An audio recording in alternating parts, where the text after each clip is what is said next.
आज परमपिता परमात्मा के 21/9/75 के महावाक्य हैं और मुरली की हेडिंग है फरिश्ता, अर्थात जिसका एक बाप के सिवा अन्य आत्माओं से कोई रिश्ता नहीं।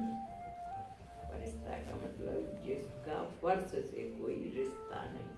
होती कला में जो रहते हैं उनको फरिश्ता कहते हैं।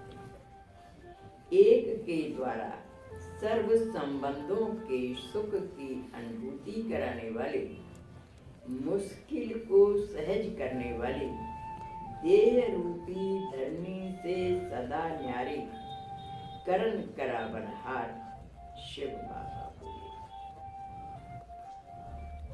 क्या कहा? बाहरी में का नशा याद है।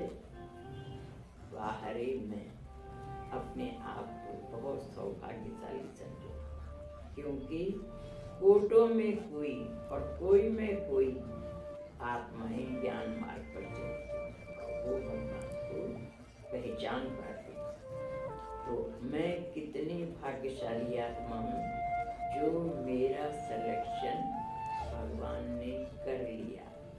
यहाँ पर क्या होता है? सिलेक्शन होता है। भगवान जिसको चाहता है ना उसी को अपना बच्चा बनाता है, और जो नहीं है स्कूल का वो नहीं आएगा यहाँ पर। तो बाहरे में का नशा याद है। वह दिन, वह झलक और फलक स्मृति में आती है। वह नशे के दिन अलौकिक थे, यानी दिखाई नहीं दे रहे थे, लेकिन कितना नशा होता था शुरू के दिनों में जब ज्ञान में आए थे। सारा संसार एक तरफ और अपन मस्तराम मस्ती में रहते थे। तो बाबा कहते हैं वह नशे के दिन अलौकिक थी। ऐसे नशे के दिन स्मृति में आते ही नशा चढ़ जाता है। इतना नशा, इतनी खुशी जो स्थूल पांव भी चलते फिरते नेचुरल डांस करते हैं। यानी पाँव से भी कैसे चलते थे? जैसे डांस कर रहे हैं। प्रोग्राम से डांस नहीं, मन में भी नाच और तन भी नेचुरल नाचता रही। यह नेचुरल डांस तो निरंतर हो सकता है। आँखों का देखना, हाथों का हिलना और पाँव का चलना, सब खुशी में नेचुरल डांस करते हैं। उनको फरिश्तों का डांस कहते हैं। ऐसे नेचुरल डांस चलता रहता है क्या?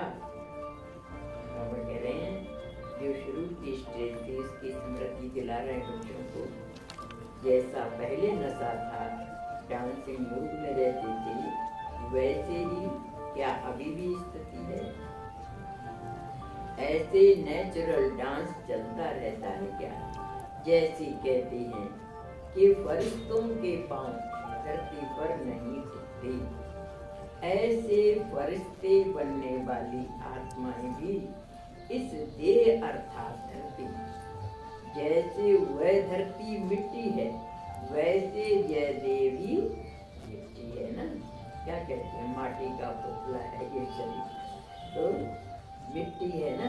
तो फरिश्तों के पांव धरती पर नहीं रहते, अर्थात फरिश्ते बनने वाली आत्माओं के पांव अर्थात बुद्धि इस देह रूपी धरती पर नहीं रह सकती। यही निशानी है फरिश्ते। जैसे फरिश्ते लोग धरती से एक गिलास ऊपर, मतलब क्या है? एक गिलास की धरती उनको टच नहीं करती। धरती के संकल्प उनके मन में नहीं आते। संसार के, राग के, द्वेष के, दुनियादारी की बातें उनके दिमाग में नहीं होती। इसलिए कहते हैं धरती से एक गिलास ऊपर रहते। जैसे वह धरती मिट्टी है वैसे यह देह भी मिट्टी है। तो फरिश्तों के पांव धरती पर नहीं रहती, अर्थात फरिश्ते बनने वाली आत्माओं के पांव अर्थात बुद्धि इस देह रूपी धरती ऊपर नहीं रह सकती। यही निशानी है फरिश्तेपन। जितना फरिश्तेपन की स्थिति के समीप जाते रहते उतना देह रूपी धरती से पांव स्वतः ही ऊपर होंगे। जैसे जैसे आप आगे बढ़ते जाएंगे तो देह रूपी धर्मी से पांव स्वतः ही ऊपर होंगे। संसार का आकर्षण फिर नहीं रहेगा, न अपने शरीर में रहता न दूसरे के शरीर में रहता। तो धरती से पांव स्वतः ही ऊपर होंगे। अगर ऊपर नहीं है, धरती पर रहते हैं तो समझो बोझ है। अगर धरती का ही चिंतन है तो समझो बोझ है। बोझ वाली वस्तु ऊपर नहीं रह सकती, हल्कापन न है, बोझ है। तो इस देह रूपी धरती पर बार बार पांव आ जाएंगे। अगर बोझ वाला होगा ना तो बार बार संसार का ही ये काम और हो जाए, ये हो जाए, वो हो जाए, दुनियादारी की बातें स्मृति में आती रहेंगी। तो बार बार पांव धरती पर आ जाएंगे। फरिश्ता अर्थात हल्का हल्का नहीं बनेंगे। फरिश्तों के पांव धरती से ऊंचे स्वतः ही रहते हैं, करते नहीं हैं। जो हल्का होता है उसके लिए कहती है यह तो जैसे हवा में उड़ता रहता है, चलता नहीं है, उड़ता है। ऐसे ही फरिश्ते भी ऊंची स्थिति में उड़ते हैं। ऐसे नेचुरल फरिश्तों का डांस देखने और करने में भी मजा आता है।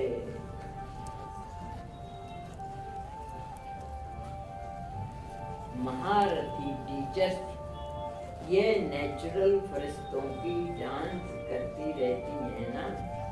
टीचर्स तो बाबा के सामने बैठी हो तो बाबा पूछते हैं महारथी टीचर्स ये नेचुरल फरिश्तों की डांस करती रहती है ना। तो बाबा कहते हैं करण करावनहार से बाबा ने अपने सम्मुख बैठी टीचर से पूछा। कोई ने कहा बाबा माया के हाथ काट दो। बाबा क्या कह रहे हैं, अगर बाप माया के हाथ काट दे तो जो काटेगा वह पाएगा। बाप तो सब कुछ कर सकते हैं, सेकंड का ऑर्डर है, लेकिन भविष्य बनाने वालों का भविष्य कैसे? जब तक बच्चे मेहनत नहीं करें तो बाबा कैसे सहायता करेगा। इसलिए कहावत बनाई कि एक कदम बच्चों का तो 1000 कदम बाप। तो एक कदम तो हिम्मत का उठाओ ना। तो बाबा कह रहे हैं कि भविष्य बनाने वालों का भविष्य कैसे? बाप सबके लिए कर दे या सिर्फ आपके लिए कर दे? फिर तो जैसी आज की दुनिया में रिश्वतखोर हैं तो वह भी यही लिस्ट में आ हो जाएगी। यानी बाबा अगर एक के लिए कर दे तो क्या कहेंगे, बाबा रिश्वत। ब्रह्मा बाबा कभी कहते थे कि बाबा मेरी खांसी ठीक कर दो। तो बाबा क्या कहते थे, ये तो तुम्हारा हिसाब किताब है, तुम्हारी खांसी ठीक करो तो सबके रोग दूर करो। इसलिए बाबा नियम और मर्यादाओं के तब बच्चों को चलना सिखाते थे। तो बाबा फिर एग्जाम्पल दे रहे हैं कि इसलिए जैसे नेपाल में भी छोटे बच्चे की कुकड़ी यानी छुरी हाथ में पकड़ाते हैं, करते खुद हैं लेकिन हाथ बच्चे का रखाते हैं। जैसे अपन भी कराते ना, 1 साल का बच्चा है, 2 साल का बच्चा है, जन्मदिन है उसका, केक काटना है तो बच्चे का हाथ जरूर लगाएंगे। तो चाकू पर हाथ बच्चे का रखेंगे, फिर माँ या बाप उनका हाथ दबा के केक काटेंगे। तो बच्चे को तो इतना आता नहीं है, इतनी ताकत भी नहीं है, तो ऐसे ही बाबा कहते हैं, हाथ तो लगाना पड़ेगा आपको, बकाया काम तो बाबा करवा देगा, लेकिन हाथ लगाना चाहिए। तो बाबा कहते हैं कि करते खुद हैं लेकिन हाथ बच्चों का रखाते हैं, इतना हो सकता है। बाबा ने कहा स्वयं को कि इतना हो सकता है, लेकिन हिम्मत का हाथ खुद जरूर रखना है, इतना तो करना है ना। यह टीचर्स की टॉपिक चर्चा का विषय है। सारे दिन में कितना समय फरिश्ते रहते और कितना समय फरिश्तों के बजाय मृत लोक के मानव होते हो। दैवी परिवार के रिश्तों में भी फरिश्ते नहीं आते, वह तो सदैव न्यारे रहते हैं। रिश्ते सब किससे, यानी दैवी परिवार का भी उनको कोई आकर्षण नहीं होता है कि इसके पास जाऊं, इसके पास जाऊं, इस जन से मिलूं, किसी से भी मिलने का उनके मन में वो नहीं रहती। ना लौकिक परिवार में रहता है, ना लौकिक में रहता। दैवी परिवार के रिश्तों में भी फरिश्ते नहीं आते, वह तो सदैव न्यारे रहते हैं। रिश्ते सब किससे हैं? अगर कोई को सखी बनाया तो बाप से वह सखीपन का रिश्ता कम हो जाएगा। कोई भी संबंध, चाहे बहन का या भाई का या अन्य कोई भी रिश्ता जोड़ा, तो एक से जरूर वह रिश्ता हल्का होगा, क्योंकि बढ़ जाता है ना। दिल का टुकड़ा टुकड़ा हो गया तो टूटा हुआ दिल हो गया। टूटे हुए दिल को बाप भी स्वीकार नहीं करते। वह भी गुह्य रिश्तों, यह भी गुह्य रिश्तों की फिलॉसफी है। सिवाय एक के और कोई से रिश्ता नहीं, न सखा न सखी, न बहन न भाई। नहीं तो उस संबंध में भी आत्मा ही याद आएगी। अगर किसी से भी अटैचमेंट रहा तो उसकी फिर याद आएगी, बात उससे कही। जब तक उसको सबलेट नहीं करेंगे ना, तब तक उनको चैन नहीं आएगा। इसलिए बाबा कहते हैं किसी को भी दोस्त नहीं बनाओ। टॉकिंग टर्म सबसे रखो, प्रेम सबसे रखना है, एक दूसरे की मदद सबकी करनी है, लेकिन दिल में एक दिलाराम बाप कोई बैठा। एक म्यान में दो तलवार नहीं आती। ऐसे ही भगवान किसी दूसरे को साझीदार नहीं बनाना चाहता। जैसे कि है ना रामचरितमानस में, उत्तम के अस बश मन माही, सपन्यों आन पुरुष जगना। दूसरा कोई पुरुष ही नहीं है मेरे पति के अलावा, उत्तम पतिव्रता ये। मध्यम पर पति देखे कैसे, भ्राता पिता पुत्र निज जैसे। भाई के रूप में, पिता के रूप में, या छोटा है तो पुत्र के रूप में देखे। और जो उत्तम है वो एक पति के अलावा दूसरे को। ऐसी पतिव्रता नारी भगवान को प्यारी। भगवान के अलावा और किसी को भी जिसके मन में आकर्षण नहीं है, तो न सखा न सखी न बहन न भाई। नहीं तो उस संबंध में भी आत्मा की याद आएगी। फरिश्ता अर्थात जिसका आत्माओं से कोई रिश्ता नहीं। प्रीति जुटाना सहज है, लेकिन निभाना मुश्किल है। निभाने में ही नंबर होते हैं, जुटाने में नहीं होते। निभाना किसी किसी को आता है, सबको नहीं आता। निभाने की लाइन बदली हो जाती है। लक्ष्य एक होता है, लक्षण दूसरे हो जाते हैं। इसलिए निभाते कोई कोई है, जुटाते सब हैं। भक्त भी जुटाते हैं, लेकिन निभाते नहीं हैं। बच्चे निभाते हैं लेकिन उनमें भी नंबर 12। कोटों में कोई और कोई कोई में भी कोई एक संबंध में भी अगर निभाने में कमी हो गई या संबंध में जरा सी भी कमी हुई, मानो 75% संबंध बाप से और 25% संबंध कोई एक आत्मा से। अगर किसी एक संबंध में भी परमात्मा से कमी रह गई तो मतलब 75% संबंध बाप से है और 25% संबंध कोई एक आत्मा से है, तो भी निभाने वाले की लिस्ट में नहीं रखेंगे। बाप का साथ 75% रखते हैं और कभी कभी 25% कोई का साथ लिया तो भी निभाने वाले की लिस्ट में नहीं आएंगे। निभाना तो निभाना, यह भी गुह्य गति है।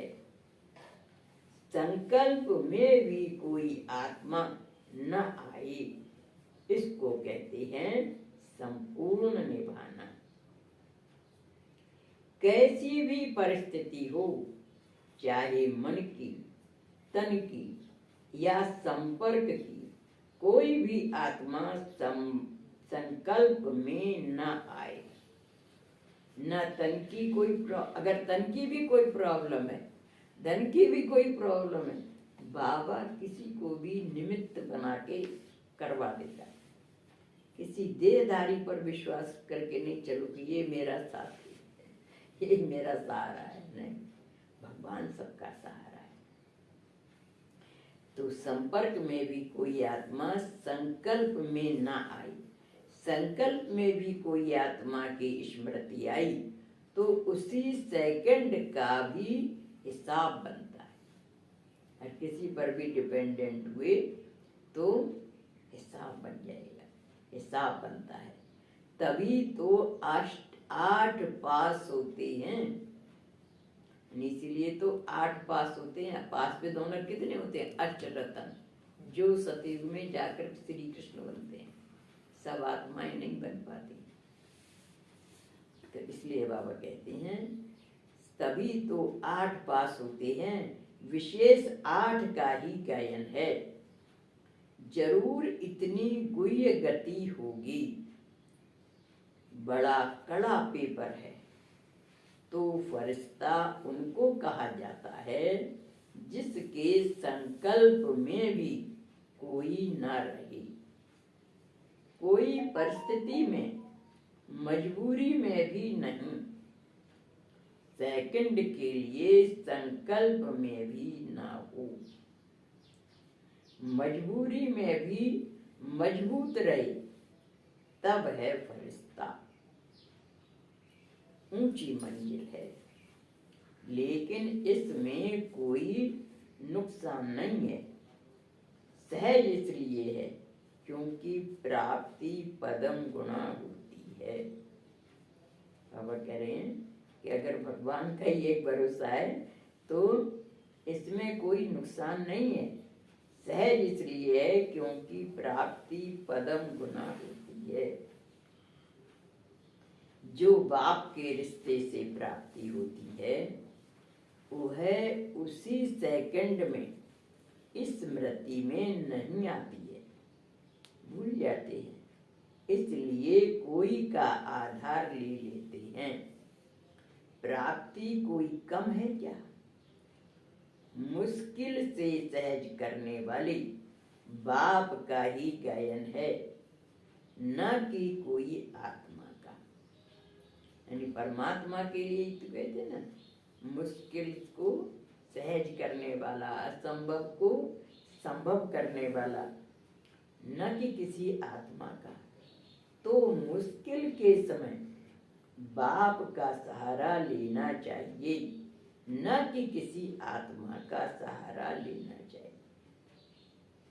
लेकिन उस समय वह प्राप्ति भूल जाती है। कमजोर होते हैं। जैसे डूबते हुए को तिनका मिल जाता है तो उसका सहारा ले लेते हैं। उस समय परेशानी के कारण जो तिनका सामने आता है उसका सहारा ले लेते हैं, लेकिन उससे बेसहारे हो जाएंगे। यह स्मृति में नहीं रहता। यानी उससे क्या हो जाएंगे? भगवान से सहारा, यानी भगवान पर विश्वास नहीं है। तो मनुष्य के ऊपर आपको सहारा लिया तो भगवान का हाथ छोड़ा तो उससे बेसहारे हो जाएंगे। यह स्मृति में नहीं रहता। अच्छा, इस मुरली के विशेष ज्ञान बिंदु। पहला है, फरिश्ता बनने वाली आत्माओं के बुद्धि रूपी पांव इस देह रूपी धरने पर नहीं टिकते। दूसरा, फरिश्ता अर्थात जिसका अन्य आत्माओं से कोई रिश्ता नहीं, सर्व रिश्ते एक रूहानी बाप से हों, कैसी भी परिस्थिति हो, चाहे मन की, तन की व संपर्क की, कोई भी आत्मा संकल्प में न आए, जो मजबूरी में भी मजबूत रहे, तब वह है फरिश्ता। यानी मजबूरी की स्थिति में भी उसके मन में कमजोर संकल्प नहीं आए, मजबूत रहे, तब वह है फरिश्ता।